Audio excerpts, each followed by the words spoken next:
Reading schedule has brought us to the book of Deuteronomy. At least we're starting that, and so this is an appropriate time for me to do some starting there as well.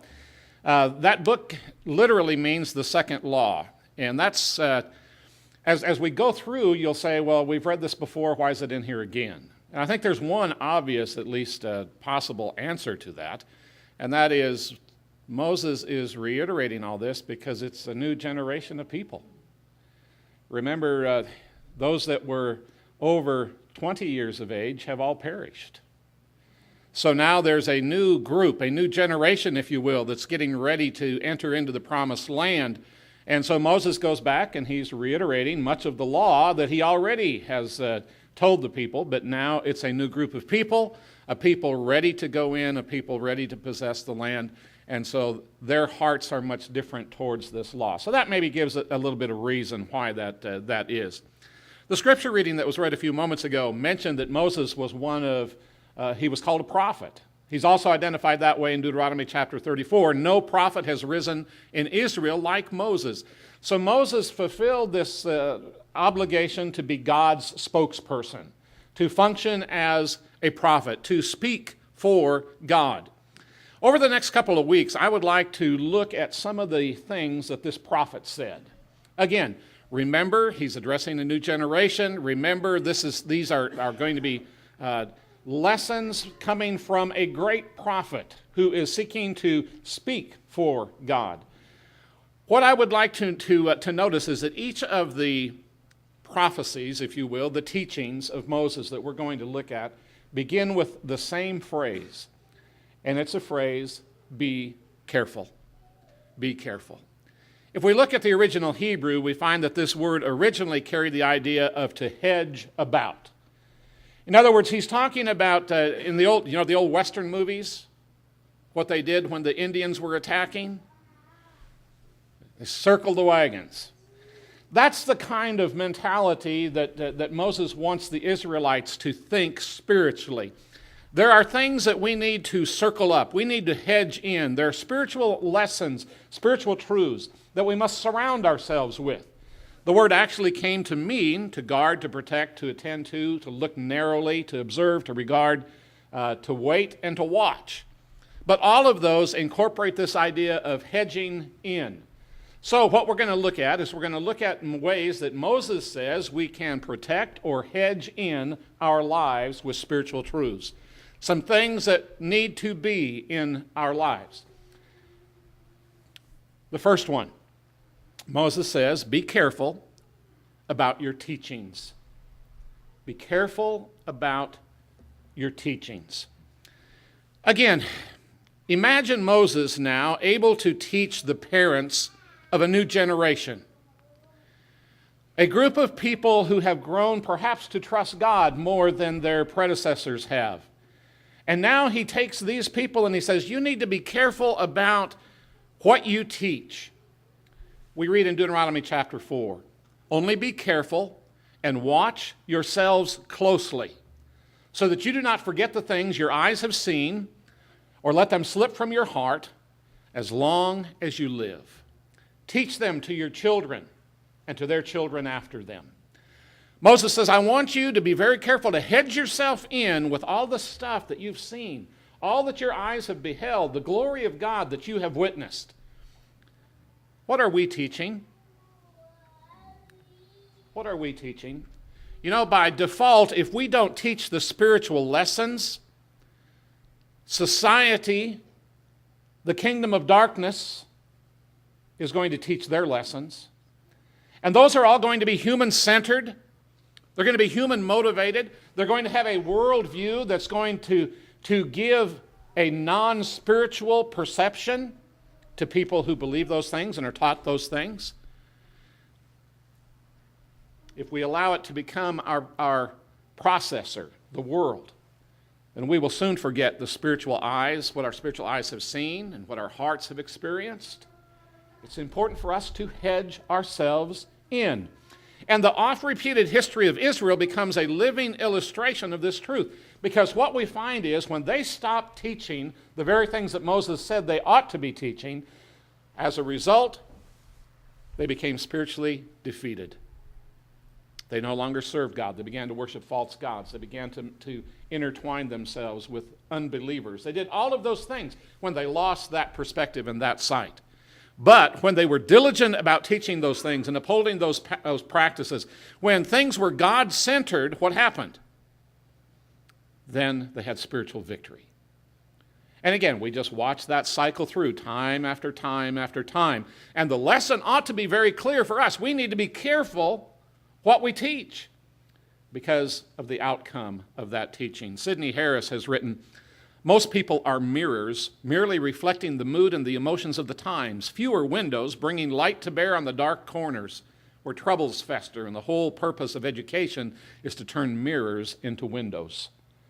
If all you and I are spiritually is mirroring the society and the times and the custom in which we live, we're not bringing light to anything.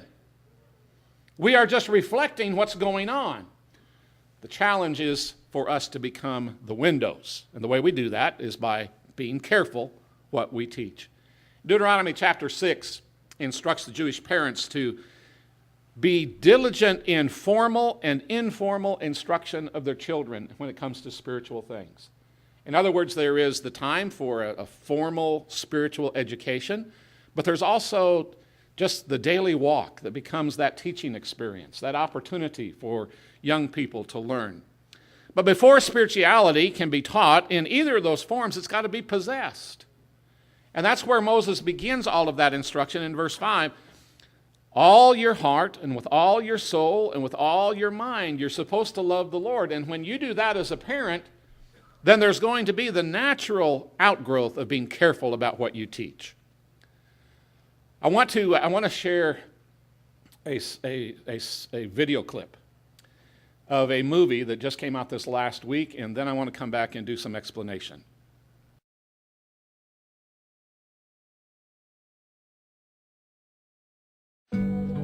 Welcome to McFarland. This is a farming town. These kids working here are invisible. They come from the fields and they go back to the fields. Mr. White, if we're going to reach him, now's the time. Hey. I'm Coach White, your new PE teacher. Diaz. Popular name where you guys come from? White. Got a popular name where you come from? All right, run a lap. Go. They're fast. They are. Cross country running. California is holding their first state championship this year. You do understand we don't have a cross-country team? Yep. You've coached cross-country before? No. You competed in high school, maybe? No. Well, you sound perfect. Anybody seen Danny? Danny Diaz? Hey, we needed 7. Yeah, 7 runners, not 6 runners, and Danny Diaz. Hey, you're our anchor, Danny, and not because you're fat. And you are a little fat, okay? So we better lose some weight. Let's go. Didn't know McFarland had a team. 4th place, that's not too shabby. 4th out of 4, also known as last. Better luck next time, boys. This is gonna come down to which runners can handle the pain. Let's hit it again. Mr. White, each hour that my boys train with you, they do not work with me. That's food off our table. No one stays in McFarland unless they have to. There ain't nothing American dream about this place. I'm guessing running's the best thing you've got. Me too. I'll be honest with you. The odds are stacked against us. You guys are superhuman. There's nothing you can't do with that kind of strength, with that kind of heart. Let's go show them how it's done. Tell your father it was an honor to be invited into his home. Dad, he said it was an honor to be invited into your home. Tell him I say thanks.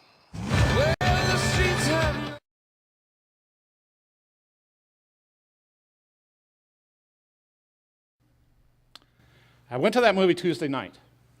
It's the first movie I've ever been in that when it was over, the audience applauded. I've never been in one where they've done that. I've been in a lot of movies where people were silent, touched by whatever the movie might have been, but this one, everybody just broke into a round of applause. Now, what you may or may not know is that Tim White is actually our brother, and he and his wife moved to McFarland, a farming community, and that community had obvious social and economic stigmas that were attached to it. The first year that he began the cross-country team, they took state. And the next 13 years, they repeated that 9 times. So rather phenomenal what he achieved. The February Christian Chronicle has an article on him. There's also a number of things written in People and some of those different online magazines. But I want to tell you what really impressed me was not his occupational success. And obviously that's well worth noting. They made a movie of it. But what really impressed me is the man's spiritual success. The Christian Chronicle has a section where his daughter, Jamie Bell, is asked, "So what was so special about your parents?"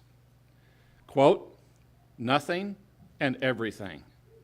They were just living and raising us to love the Lord and showing others Jesus." There was discussion about how their house was just basically open doors. There was people in and out, kids in and out, community people in and out.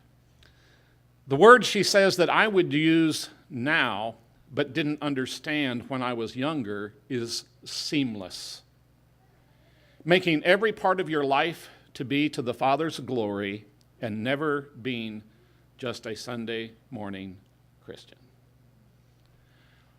When I read that word seamless, what a remarkable word to describe how careful someone was about what they taught, the example that they set. Be careful, Moses says, about your teaching. Is it seamless? Is it seamless? Is it representing the glory of God? The second be careful that I want to mention is that Moses says we need to be careful about what we worship. Be careful what you worship. We look at Deuteronomy chapter 4. Be careful not to forget the covenant of the Lord your God that he made with you. Do not make for yourselves an idol in the form of anything the Lord your God has forbidden. For the Lord your God, he is a consuming fire, a jealous God. Chapter 11. Be careful, or you will be enticed to turn away and worship other gods and bow down to them. Then the Lord's anger will burn against you, and he will shut the heavens so that they will not rain, and the ground will yield no produce, and you will soon perish from the good land the Lord is giving you. Deuteronomy chapter 12. These are the decrees and the laws you must be careful to follow in the land that the Lord your God of your fathers has given you to possess, as long as you live in the land. Destroy completely all the places on the high mountains and on the hills and under every spreading tree where the nations you are disposing worship their gods. Break down the altars, smash their sacred stones, and burn their Asherah poles in fire. Cut down the idols of their gods and worship and wipe out their names from those places. I think the real point in all of this is Moses is saying we need to make sure that our affections are set on God. Worship is, after all, a life commitment in which one's affections are described in Romans chapter 12 as being a living and holy sacrifice, and that we are intent on maintaining that affection by the constant renewing of our mind rather than allowing our mind to go the way of the world. And that's exactly what Moses was telling these folks. You be careful. You hedge in your devotion, your affection to God, because if you don't, it will be drawn away. Your mind will be taken captive. Tim Keller says worship is pulling our affections off our idols and putting them on God. Worship is pulling our minds, our affections off of the idols and putting them on God. The third be careful that Moses will address the Israelites with is be careful to have an obedient walk. Be careful to have an obedient walk. Oswald Chambers makes this statement. I think it's kind of interesting to ponder this and then to make application of it. He says the term obey could be better expressed by the word use.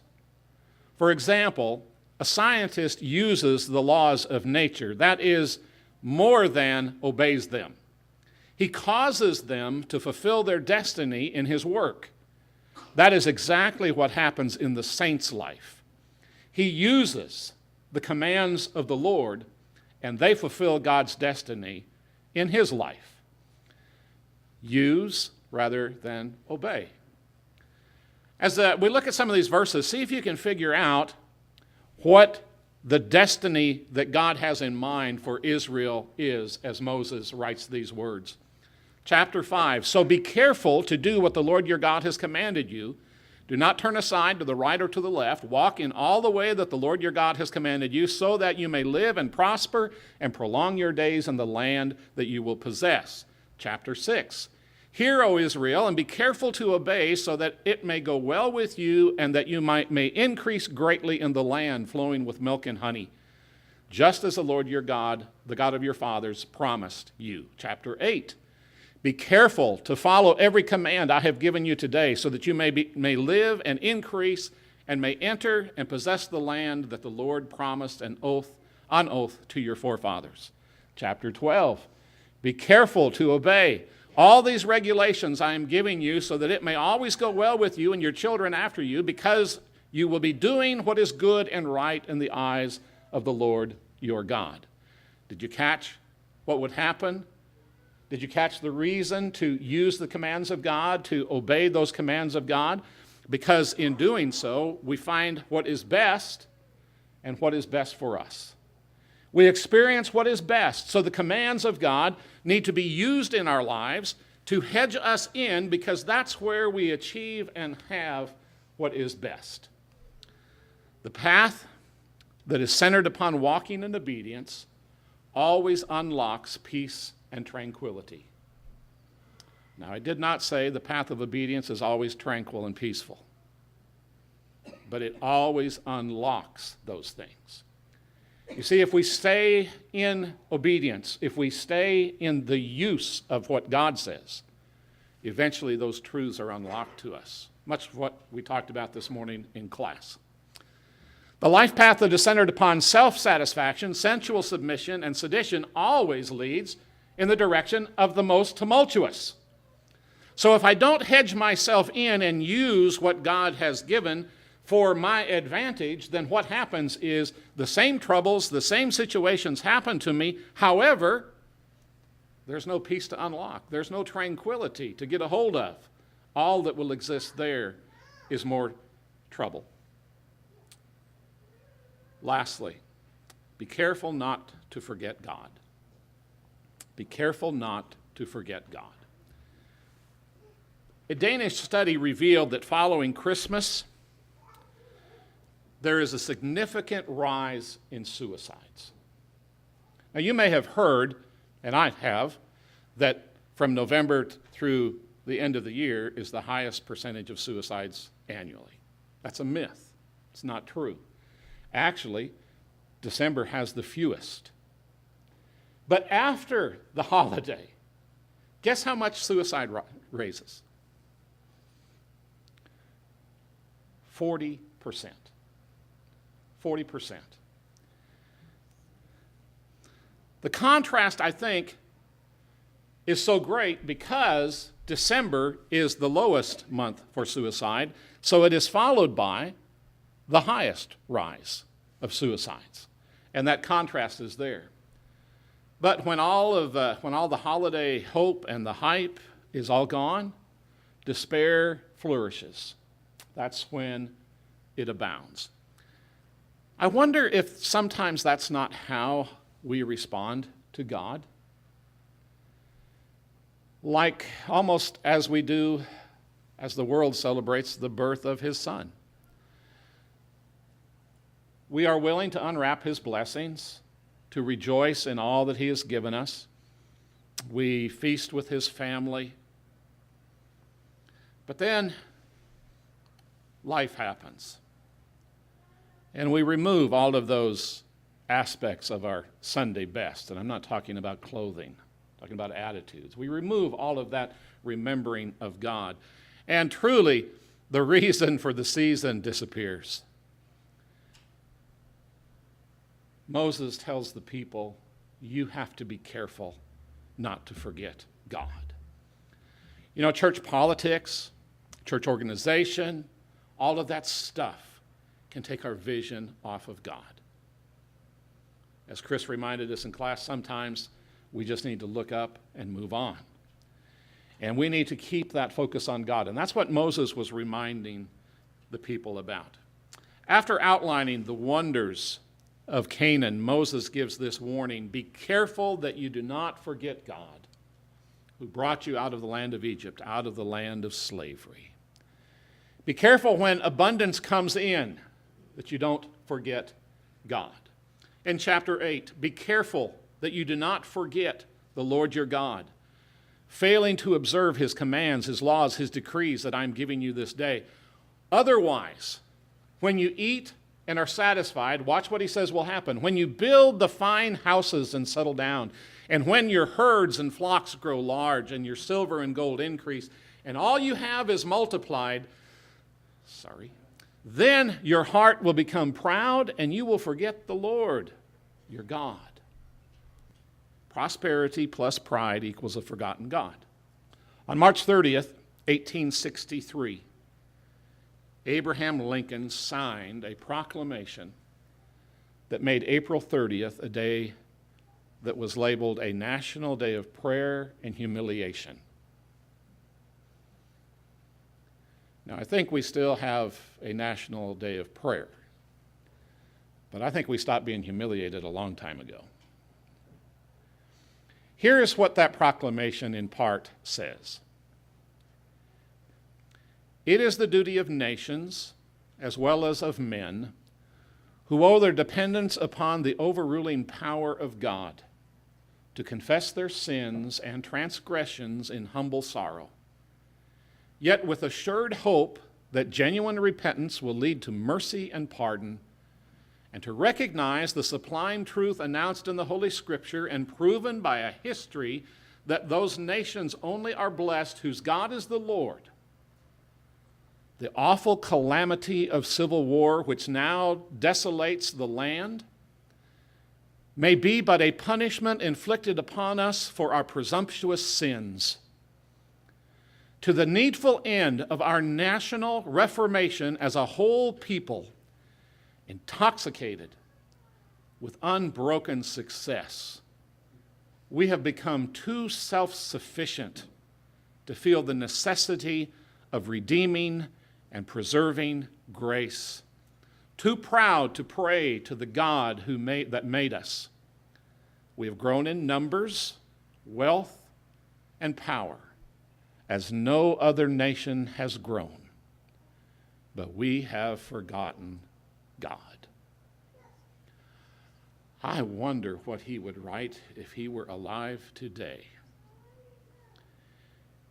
If he thought in 1863 people had forgotten God, what would he think of 2015? Moses said, be careful. Be careful. Be careful first about what you teach. Be careful about what you choose to set your affections on. Be careful that you make sure and walk in obedience, because that's the only way you can use the destiny that God has for you. And be careful not to neglect God.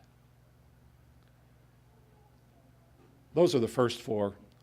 We'll look at four more next time. Did you know there were that many be carefuls in the book of Deuteronomy? You'll be on alert now as you go through there. Be careful.